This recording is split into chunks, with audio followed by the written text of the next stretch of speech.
Amigos míos, bienvenidos a bordo de este viaje de historias. Y hoy vamos a hablar sobre una casuística que nos lleva a creer en el ingenio y la capacidad del ser humano para solucionar problemas.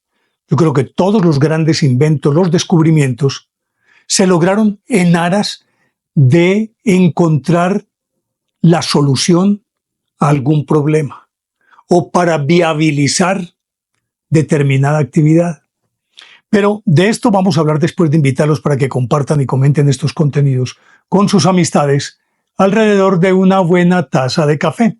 Los invito a que se suscriban en mi canal de YouTube, que es Néstor Armando Alzate, y lógico, este es mi canal oficial. Si en efecto les gustan estos contenidos, denle me gusta, activen la campanita para recibir notificaciones. Y recuerden que también tenemos a disposición de ustedes nuestra línea de WhatsApp 310-692-0672. Ahí espero sus comentarios y obviamente los aportes que a bien tengan. Pues bien, les decía que vamos a hablar sobre esa capacidad del hombre para solucionar problemas. Hemos hablado aquí de algo que ya inclusive tiene un término genérico que se ha acuñado para definirlo, y son los famosos OPARTS, es decir, objetos fuera de nuestro tiempo. Pero no vamos a hablar de esos, que se supone son aquellos que fueron encontrados en alguna parte del planeta y que, por más que se quiera explicar, no pudieron ser hechos por humanos. Porque si lo contrastamos desde la perspectiva del tiempo, ni siquiera los humanos existían. No se trata de esos, sino de aquellos que el hombre con su ingenio fue capaz de construir. Aún, inclusive, ni siquiera para solucionar problemas, sino por solaz, por diversión. O en otros casos, simple y llanamente para demostrar el poder de alguien, la capacidad de alguien para mandar a hacer cosas como estas.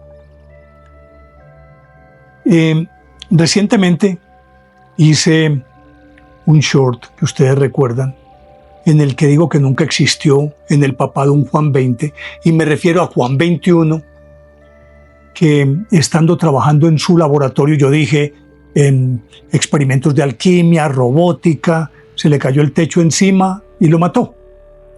Pues me escribieron varios compañeros de viaje y me dijeron, ¿cómo así? Robótica en el 1276.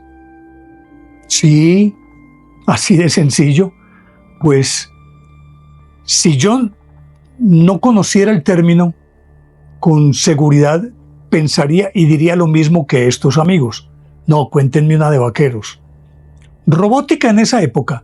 Pues sí, señores, robótica. Entendida la robótica, de acuerdo como la define el diccionario de la lengua, dice máquina o ingenio electrónico programable capaz de manipular objetos y realizar diversas operaciones.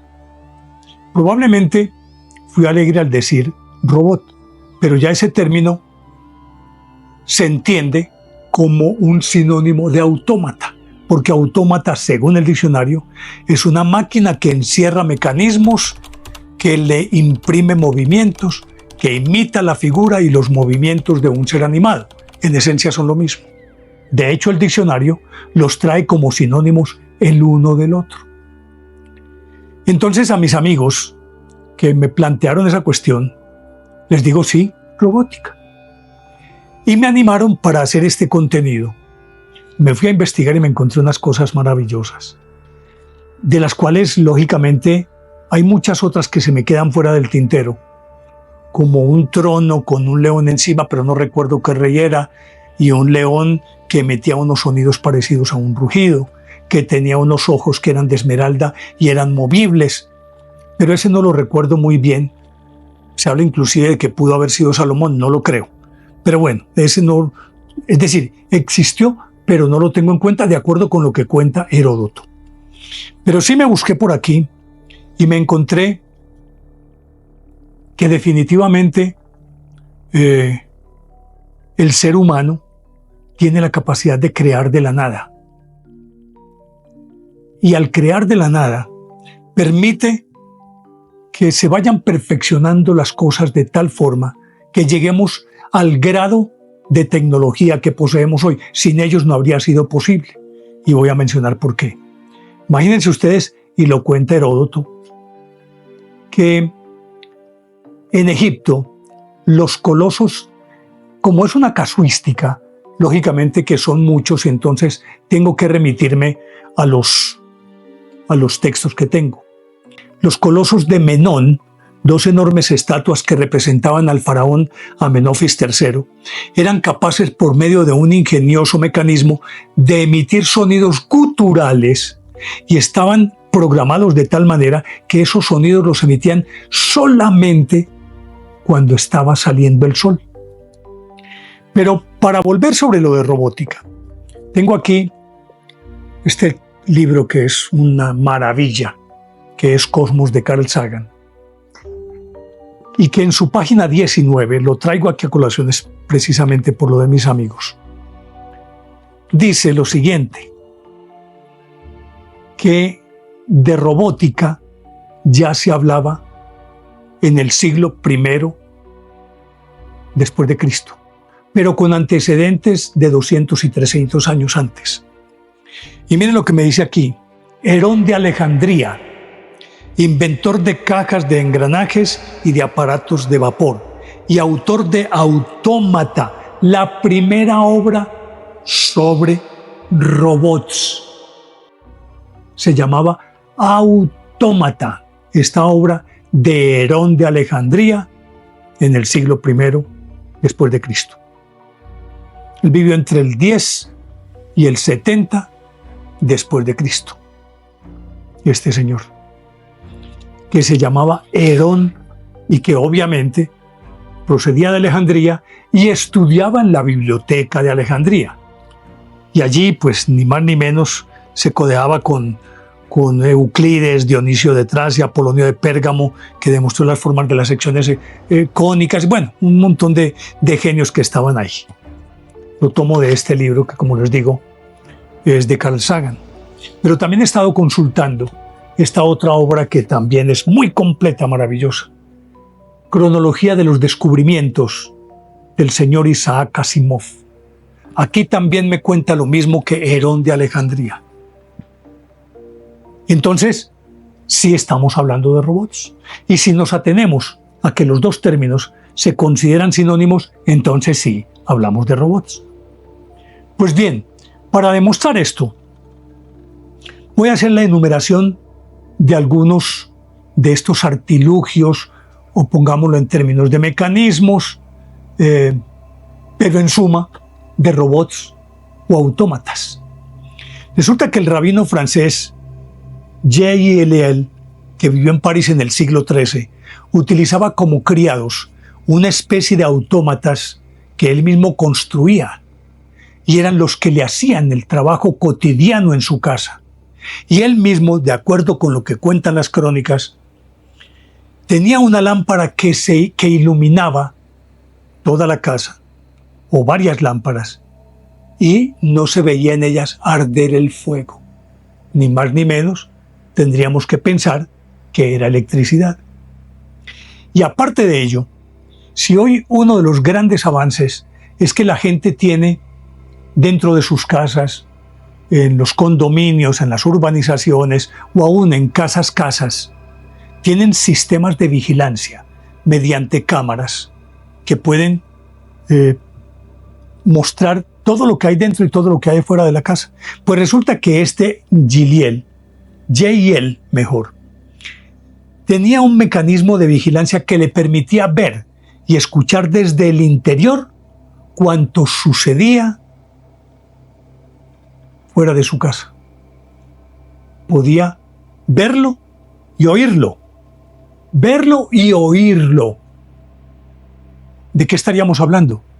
De un sistema de cámaras de vigilancia. ¿Cómo más se podría entender esto? Ese fue J.L. en el siglo XIII. Y aquí aparece otro que fue un gran portento. San Alberto Magno.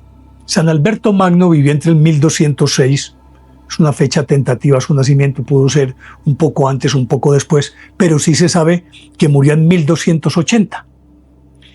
Pues resulta que San Alberto Magno, hombre que está en los altares, pero que en su momento fue acusado de ser hereje, de ser satánico, de tener pacto con el demonio, porque además era alquimista, era un polímata. Es decir, dominaba todas las ciencias conocidas: astronomía, geometría, matemática, retórica, medicina, música, física, todo lo sabía él. Y construyó un robot, oígase bien, un robot mecánico móvil que daba respuestas a todo tipo de problemas y de cuestiones. Es decir, era un computador al que uno entra y googlea, que llaman ahora, y tiene la respuesta. Pues ni más ni menos, este robot mecánico móvil respondía a cualquier pregunta que se le hiciera. ¿Y saben cómo lo llamaba él? El androide. Esta es la primera referencia que se tiene sobre esa palabra androide. El androide, así lo llamaba San Alberto Magno. Y era tal la capacidad de este aparato que infundía temor a todo el mundo. Lo que decía, San Alberto Magno fue acusado de hereje, fue acusado de tener pacto con el demonio y demás, y por lo tanto hubo inclusive una cierta resistencia a llevarlo a los altares justamente por esto. Pero es San Alberto Magno. Recuerden bien, el androide. Y precisamente por esa capacidad que él tenía, que a todas luces, en una sociedad como aquella, en plena Edad Media, necesariamente tenía que ver o con el demonio o con Dios, su discípulo amado, al que él formó académicamente y teológicamente, que fue Santo Tomás de Aquino, una vez que murió San Alberto Magno, él lo que hizo fue destruir el androide, porque se asumía que el androide era una obra del demonio, decía literalmente Santo Tomás de Aquino. Imagínense ustedes, el androide. Pues resulta que el androide, que fue muy discutido, desapareció en el tiempo y no se supo nunca nada más si quedara alguna relación o algo que hablara sobre el androide, o que dejara algunos elementos mediante los cuales se pudiera a partir de ellos reconstruir el famoso androide. Pero ahí no para la cosa. Hubo un genio que vivió entre 1501 y 1575, Juanelo Turriano, hombre que construyó muchos artilugios, muchas cosas, entre ellas el hombre de palo. El hombre de palo era un muñeco articulado de madera que podía caminar, ir y volver, y que se cuenta que en una oportunidad fue hasta donde el arzobispo de Toledo, acababa de llegar de visita a Toledo el rey Carlos V, el emperador Carlos V, y llegó donde el arzobispo de Toledo llevaba una nota donde decía que le dieran pan para llevarle al emperador. Recibió el pan y fue y se lo llevó al emperador. Si eso no es un robot, díganme que lo es. Así pues que estos elementos se unen a muchos otros que tengo aquí, y que por eso decía yo que va a ser más una casuística que otra cosa, pero que sorprende por la capacidad del ser humano para ser capaz de construir ingenios de estas características y de este alcance. Se cuenta, por ejemplo, que entre los babilonios había en Babilonia una estatua de la diosa Ishtar que tenía brazos articulados y movía los brazos y movía la cabeza, y todo el mundo inmediatamente hincaba la rodilla, caía de rodillas frente a la diosa. Entre tanto, las estatuas de Anubis en Egipto tenían la mandíbula móvil, y varias estatuas de Isis, también en Egipto, arrojaban chispas por los ojos. Naturalmente que esto de lo que estoy hablando son ingenios que se lograban construir a partir del manejo en su parte interna de piñones, ruedas dentadas, que hacían que pudiera moverse y hacer distintas maniobras que el pueblo lógicamente no conocía, los sacerdotes sí, y por lo tanto se aprovechaban de esto para intimidar al pueblo y acrecentar la superstición. Imagínense que la diosa Isis mueva los ojos y lance chispas, y uno es de aquella época. Necesariamente se tiene que arrodillar y decir, es la diosa. No hay otra forma de decirlo. Lo que les decía de los colosos de Menón, que lanzaban gritos o mejor, sonidos guturales justo cuando estaba saliendo el sol. Pero esto no es nuevo, porque Homero en la Ilíada habla de unas jóvenes en la Ilíada, pueden encontrarlo en la Ilíada, unas jóvenes de bronce similares a las mujeres de carne y hueso, construidas por los dioses para escanciar las bebidas en los banquetes de ellos. Escanciar es servir las bebidas. Eso es escanciar. Y ahí tenían estas figuras, o estas jóvenes, o estos muñecos, o estos robots de bronce.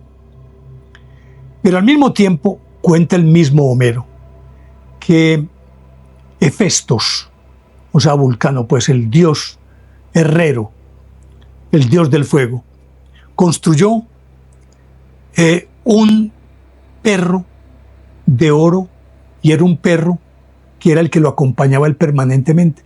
Un perro que caminaba al lado de él, movía la cabeza, y siempre era su guardián el que estaba con él.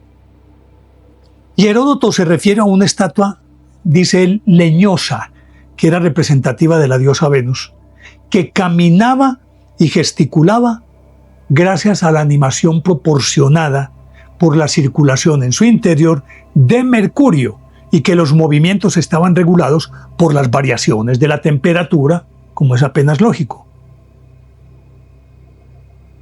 Y se refiere también,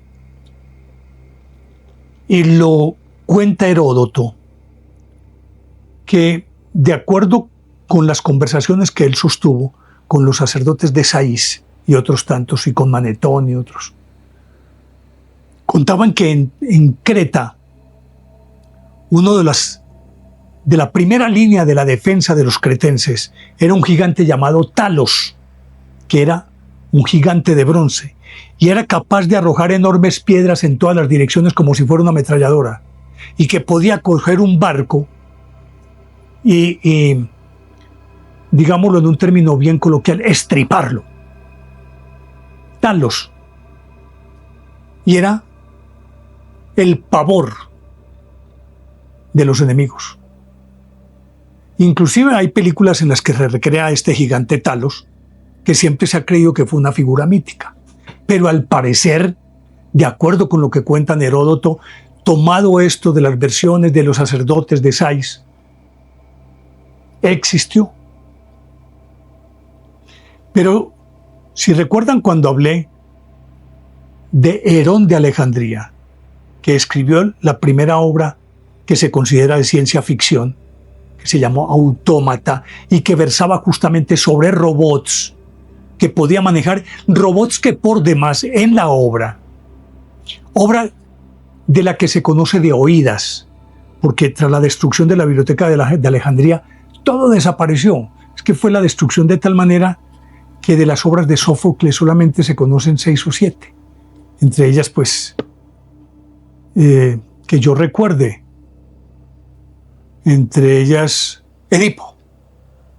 No es más, no es menos. Que inclusive de esto habla también Carl Sagan. Pero bueno, sería muy dispendioso. Creo que sí lo encuentro así para mostrarle lo real de esto. Es que habla sobre ¿Dónde lo tengo? Aquí, ¿dónde lo tengo? Bueno, no lo encuentro. Dejémoslo así de este tamaño por ahora. Entonces, que se habla de todo esto, pero con elementos de juicio que tienen mucho valor y que se puede asegurar que por lo menos la fuente de la que nace esta información es creíble. Heródoto es supremamente creíble. Pero cuando les decía que cuando hablaba de Herón, resulta que en el siglo V antes de Cristo hubo un antecedente a este Herón de Alejandría y su obra Autómata. Había un sabio llamado Architeo de Tarento y que se supone que tal vez construyó de lo primero que se puede decir con vida propia. Vida propia entre comillas, ¿no? Entre comillas. Es decir, que tuviera autonomía y movimiento. Construyó una paloma de madera que volaba. Soltaba la paloma y la paloma se iba volando y regresaba. Una paloma de madera. Architeo de Tarento. Pues con todo ese conocimiento de la antigüedad, lógicamente que ya entrada la Edad Media, y sobre todo cuando se descubrió el arte de la relojería, pues que son mecanismos de precisión con ruedas dentadas y con ejes diferenciales. El hecho de que se conociera esa tecnología y se pudiera dominar, se mejoraba constantemente, y gracias a eso ya no era una cuestión esotérica o que se pensara pues que tenía que ser obra del demonio u obra de Dios. Aunque quienes conocían, es decir, quienes dominaban esta ciencia, lógicamente se guardaban mucho de compartirla con los demás, por razones lógicas. Una, ni más ni menos, porque entonces económicamente a ellos los dejaban por fuera. Mientras más competencia hubiera, entonces si más manos hacían esto, se abarataban entonces los precios. Entonces, tal como ocurrió con los masones, que acuérdense que comenzaron como los picapedreros y conocían los secretos de la construcción y los pasaban, pero entre ellos, y conformaron una logia que a la postre terminó convirtiéndose entre los masones, y es una historia que tengo que contar también. Entonces ellos no compartían estos secretos porque se quedaban sin trabajo. Lo mismo ocurría con estos relojeros. Pero regularmente todos estos inventos tenían justamente que ver con ese desarrollo de la piñonería y de los ejes diferenciales con los que construían los relojes. Y recuerden que fue la época, y ya llegando el Renacimiento, en la que Europa toda competían las grandes ciudades por tener en sus catedrales, allá en su campanario, o un poco más abajo del campanario, unos complejos de figuras hermosísimos en los que cuando iba a sonar la hora, simplemente se abría una puertecita y salían 3 o 4 robots tocando los tambores, hacían una vuelta y hacían las delicias de la gente, y todos competían, los señores de las ciudades, competían a cuál tener la mejor representación para dar las horas en los ayuntamientos o en las catedrales. Y por eso mismo también en sus palacios tenían complejos de este tipo. Complejos de este tipo que simplemente los tenían programados, o para las grandes fiestas, o para saludar el día, para muchas otras cosas. Pero a mí se me ha olvidado antes contarles que antes de todo esto, cuando hablaba de San Alberto Magno, hubo otro eclesiástico, el Papa Silvestre II. El Papa Silvestre II fue el que gobernó la Iglesia entre el 999 y el 1003. Fue el Papa del cambio de milenio, del primer milenio. Y como en el caso de San Alberto Magno, era considerado hereje, porque era otro polímata. Dominaba todas las áreas del conocimiento: geometría, matemáticas, astronomía o astrología, música, física, alquimia, y decían que este era un brujo, Silvestre II. Pues resulta que Silvestre II construyó varios autómatas que también, como en el caso de Alberto Magno, no tanto como en el de Alberto Magno, sino en el del rabino Yehiel, tenía unos autómatas que le prestaban diversos servicios dentro de la casa. Silvestre II. De pronto ya venía siguiendo como una especie de hilación en el contenido, pero me había olvidado de él, y por eso vuelvo allí y retomo aquello de lo que en la Edad Media y en el Renacimiento dejo ahí como consigna, pues esto de Silvestre II, que también construía estos autómatas. Y retomo lo de la edad del Renacimiento, en el que competían para cuál mandar a hacer o las figuras más sorprendentes. Y en ese orden de ideas tendríamos que incluir de nuevo a don Leonardo da Vinci. Pues Leonardo da Vinci, imagínense ustedes que construyó un león mecánico con ocasión de la entrada a Milán en 1494 del rey Luis XII de Francia, que era de tal realismo que, es decir, movía la cabeza como sacudiéndose la melena, abría un poco las fauces aunque no emitía sonidos, pero era un león. Tanto que el mismo rey Luis quedó impresionado cuando lo vio. Creyó que era que le habían traído un león para que lo atacara.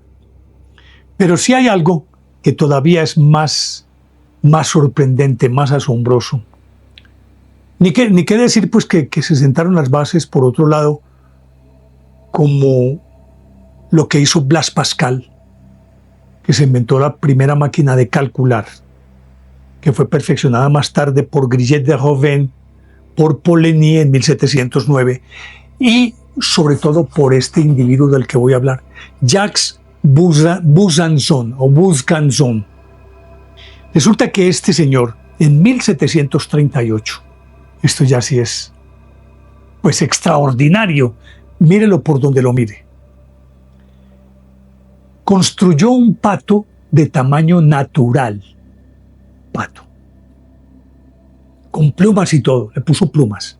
El pato nadaba, aleteaba, se alisaba las plumas con el pico. Recuerde que voltean, y como tiene unas glándulas sebáceas en las bases de las plumas, sacan de esa grasa y se la untan en las plumas para hacer el plumaje impermeable y poder navegar tranquilamente. Por eso uno ve que siempre el agua rueda sobre las plumas de los patos. Y eso ocurría con este pato. Pues el pato entonces nadaba, aleteaba, se alisaba las plumas, tragaba agua, picoteaba e ingería alimento. Si esta casuística que hemos mencionado hoy es apenas una muestra de todo el ingenio y la creatividad del ser humano, y con lo que se ratifica que a lo largo de toda la historia el hombre no solamente construyó robots y autómatas, sino artilugios, artefactos e ingenios de todo tipo, y con eso desbrozaron el camino a aquellos antecesores para que pudiéramos llegar a la cima tecnológica en la que nos encontramos hoy. Gracias a ellos, aunque en los últimos 200 años se haya acelerado todo este proceso y en ese corto lapso hayamos logrado lo que el hombre no pudo en casi 10.000 años. Espero que les haya gustado este contenido. De ser así, denle me gusta, activen la campanita para recibir notificaciones. Les dejo como siempre la inquietud: ¿les parece lógica o ilógica esta historia? Son ustedes quienes deciden, y los espero en el próximo viaje de historias, que con seguridad va a ser fascinante.